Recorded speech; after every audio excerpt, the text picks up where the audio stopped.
त्रिशुका। आज इस वीडियो में मैं आपको बताने आई हूँ जो अभी लेटेस्ट न्यूज आई है हमारे पैन नंबर से रिलेटेड।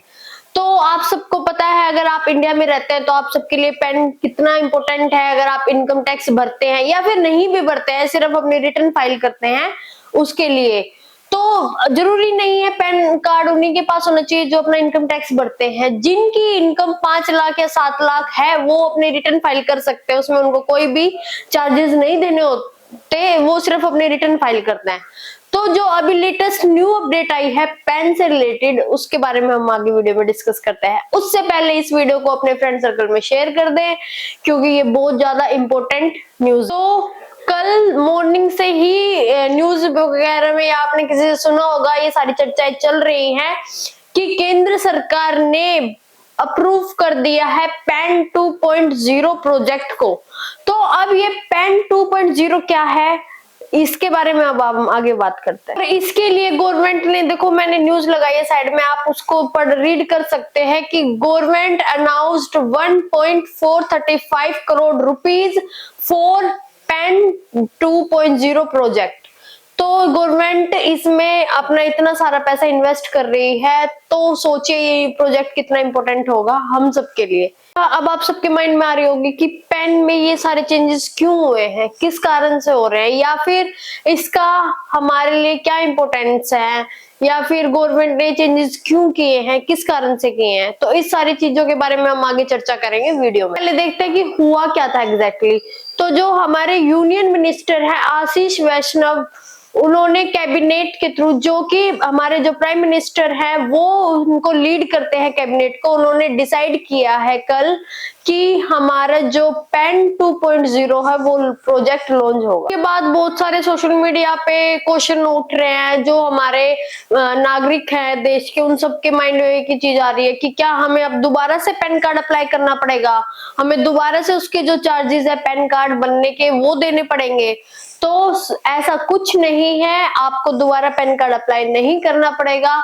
लेकिन अगर फिर भी अगर आपको कोई पैन कार्ड इश्यू होता है तो वो फ्री ऑफ कॉस्ट होगा, आप बेफिक्र रहिए, आपको उसके लिए कोई भी चार्जेस नहीं देने होंगे। वो सिर्फ आपको जो भी मिलेगा पैन कार्ड या फिर आपको इश्यू होगा वो गवर्नमेंट के थ्रू होगा, और उसका जो चार्जेस है वो गवर्नमेंट ही पे। और इसी के साथ साथ आपका जो पैन नंबर है वो बिल्कुल एज इट इज सेम रहेगा, लेकिन इसके जो आसपास का इकोसिस्टम है बस वो चेंज होगा। आपका PAN number as it is रहेगा, आपकी उससे रिलेटेड सारी चीजें बिल्कुल सेम रहेंगी, इसके लिए आपको टेंशन लेने की कोई जरूरत नहीं है। तो बस उसको चेंज करके थोड़ा डिजिटल फॉर्म में कर दिया जाएगा जो आपका पैन कार्ड होगा उसको। तो एग्जाम्पल के लिए मान लीजिए, जैसे आपका जो पुराना पैन कार्ड है आप सब देखेंगे, उसमें आपका नेम, फादर नेम, आपका एड्रेस, आपकी फोटो और एक भारत सरकार का लोगो होता है।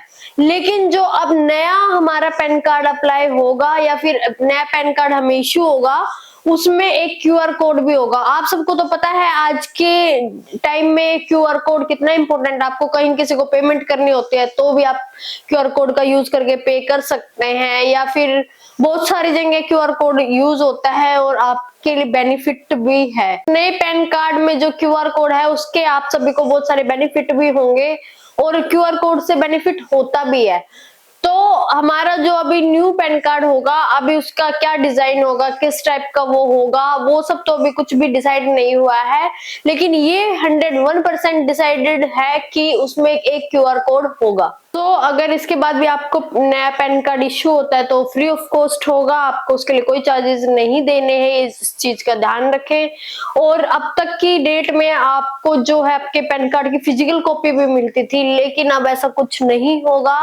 अब आपको जो आपका पैन नया इश्यू होगा वो डायरेक्ट डिजिटल फॉर्म में ही आपको इश्यू होगा, आपको कोई भी फिजिकल कॉपी नहीं मिलेगी। लोगों को पता है आजकल गवर्नमेंट सब कुछ डिजिटल करने जा रही है, ये इसीलिए हो रहा है ताकि आप अपने फोन से ही सब कुछ दिखा सको।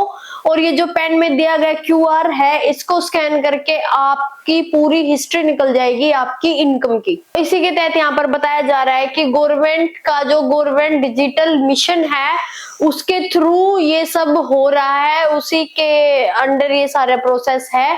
पेन को कॉमन बिजनेस आइडेंटिफायर बनाने की कोशिश की जा रही है क्रॉस डिजिटल सिस्टम के थ्रू।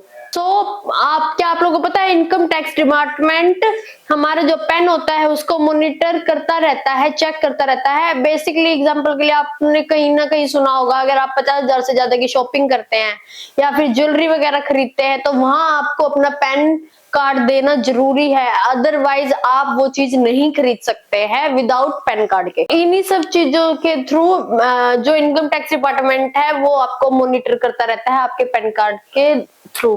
तो एग्जांपल के लिए मान लीजिए आपने गवर्नमेंट को बता रखा है कि आपकी साल की इनकम 10 लाख रुपए है, लेकिन उस साल आपने यूज किए हैं 50 लाख रुपए, तो इसके बेसिस पर आपसे इनकम टैक्स डिपार्टमेंट वाले क्वेश्चन करेंगे कि अगर आपकी इनकम 10 लाख रुपए है तो आपने 50 लाख रुपए कैसे खर्च करे और वो 50 लाख रुपए आपके पास कहां से आए। तो उसके लिए आपको आंसर देना कंपलसरी हो जाएगा। इसलिए गवर्नमेंट सब कुछ जो मूव ऑन कर रही है वो डिजिटल की ओर कर रही है। पहले क्या करते थे लोग, बहुत सारी चीजें कैश में इधर उधर कर लेते थे या कैश में परचेजिंग कर लेते या कैश जिसको कैश देना होता कह देते, लेकिन आजकल जो डिजिटल का जमाना हो गया है जिसमें हम डिजिटल तरीके से एक दूसरे को पेमेंट करते हैं, तो वो सारा data automatically income tax department के पास फिल होता रहता है और वो आपको ट्रैक करते रहते हैं। तो अब बात करते हैं जो पेन 2.0 है वो क्या है। देखिए अभी तक गवर्नमेंट ने प्रॉपर तरीके से इस बारे में कोई भी डिस्कशन नहीं किया है, लेकिन ये चीज गवर्नमेंट ने बोला है कि ये जो प्रोजेक्ट है वो ई गवर्नर प्रोजेक्ट है। मतलब जो अभी तक चीजें चलती आ रही है उसमें गवर्नमेंट डिजिटल फॉर्म लाना चाहती है, तो इसलिए ये सारा प्रोसेस हो रहा है। पेन 2.0 का मेन रीजन यही है कि हमारी जो इंडिया है वो डिजिटल फॉर्म में आ जाए प्रॉपर तरीके से। बेसिकली यहाँ पर गवर्नमेंट कर रही है जो हमारा पेन और 10 है उसको थोड़ा डिजिटल फॉर्म में कर रही है, या उसके जो पूरा इकोसिस्टम है उसको चेंज कर रही है, ताकि जो हमारे टैक्स पेयर हैं वो अगर टैक्स की चोरी कर रहे हैं या फिर टैक्स इधर उधर कर रहे हैं तो वो पकड़ा जाए आसानी से, कोई दिक्कत ना हो। बहुत बार ऐसा होता है जो अब तक के तरीके हैं उसमें बहुत सारे टैक्स पेयर बच जाते हैं, लेकिन अब जो डिजिटल फॉर्म आएगी उसमें टैक्स से बचने के कोई भी रास्ते नहीं होंगे। जैसे कि अगर आप अच्छे से अपना टैक्स भर रहे हैं तो आपकी जो टैक्स हिस्ट्री है या फिर आपका जो भी सिविल वगैरह है वो आपका अच्छा होगा, और जो टैक्स की चोरी कर रहे हैं वो उसको आसानी से पकड़ पाएंगे। या फिर जो 18+ हो गए हैं और उनको अपना पैन नंबर चाहिए या फिर अपना पैन कार्ड अप्लाई करना है वो आसानी से अप्लाई कर पाएंगे, उनको आसानी से नया पैन कार्ड मिल जाएगा, या फिर गवर्नमेंट के थ्रू जो भी सर्विसेज मिल रही है वो आप लोगों को आसानी से मिल जाएगी। ये सारे इसके बेनिफिट हैं पेन 2.0 के साथ साथ इसको पेपर फ्री भी बनाया जा रहा है। मतलब जैसे मैंने आपको पीछे वीडियो में बताया कि पहले हमें इसकी एक फिजिकल कॉपी भी मिलती थी, लेकिन अब ऐसा कुछ नहीं होगा। ये जो पेपर वर्क है वो पूरा खत्म हो जाएगा, ये सारा डिजिटल फॉर्म में आ जाएगा, और इससे सरकार पैसे बचाकर जो सबसे इम्पोर्टेंट है वो है हमारी साइबर सिक्योरिटी। तो हमारा जो डिजिटल फॉर्म में आने के बाद गवर्नमेंट साइबर सिक्योरिटी पर भी थोड़ा ध्यान दे रही है, उसको भी बढ़ा रही है, जिससे आपका सारा डाटा प्रॉपर तरीके से सेफ रहे और आप टेंशन फ्री रहे। अगर आपको हमारी वीडियो अच्छी लगी हो तो please like share and comment करें। और इसी के साथ साथ अगर आपका जो पैन नंबर पे 10 डिजिट का पैन नंबर होता है उसके बारे में डिटेल में वीडियो चाहिए तो वो हमारे चैनल पे है, आप जाके देख सकते हैं कि उसका एग्जैक्टली जो 10 नंबर होता है उसका मीनिंग क्या होता है। तो प्लीज अगर आपको वीडियो अच्छी लगे तो प्लीज लाइक शेयर कमेंट करें। Thank you so much.